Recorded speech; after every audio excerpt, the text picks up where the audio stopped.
J'ai été un peu surpris en rentrant dans le centre de vote que la cour ne soit pas bien remplie comme habituellement.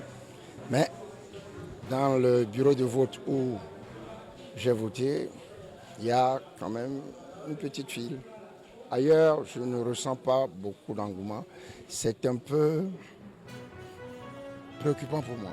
Eh bien, mais les élections ont lieu, nous y participons.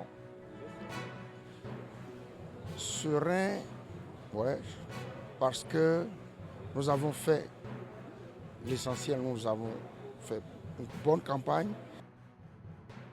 Dans les bureaux de vote de Lomé, le dépouillement a débuté, supervisé par les agents de la commission électorale.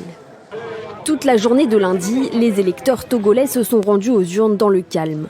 Un scrutin pour élire leurs 113 députés, mais aussi pour la première fois leurs 179 conseillers régionaux.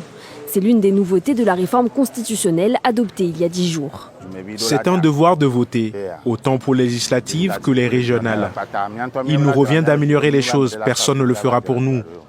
À chaque fois, nous avons de l'espoir. Mais cette année peut être un espoir spécial pour la nouvelle génération. Un espoir spécial. Nous voulons voir l'opposition au Parlement. Avec la nouvelle constitution, c'est désormais le chef du parti majoritaire à l'Assemblée qui deviendra Premier ministre. Un poste qu'il pourra donc occuper sans limitation de mandat, à l'image des régimes parlementaires britanniques ou allemands. La réforme doit rendre les institutions plus représentatives selon le parti du président togolais. Après avoir voté, Faure Gnassingbé a salué la bonne tenue du scrutin.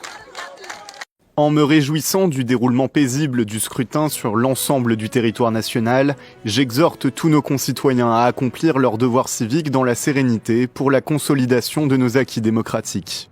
Mais derrière cette réforme, l'opposition voit une manœuvre du président sortant pour rester au pouvoir après déjà 4 mandats. En vertu de l'ancienne constitution, il aurait pu se représenter une dernière fois en 2025. L'ambiance dans laquelle se déroulent ces élections, une ambiance tendue en raison du changement de constitution en plein processus électoral. Faure Gnassingbé est à la tête du Togo depuis 2005, un pays que son père Eyadema Gnassingbé a dirigé durant près de 38 ans. Parmi les défis qui attendent le nouveau Premier ministre, la menace djihadiste dans le nord du pays, mais aussi le développement économique. 40% des Togolais vivent sous le seuil de pauvreté. Les résultats des élections devront être validés par la Cour constitutionnelle et être annoncés dans les 6 jours suivant le vote.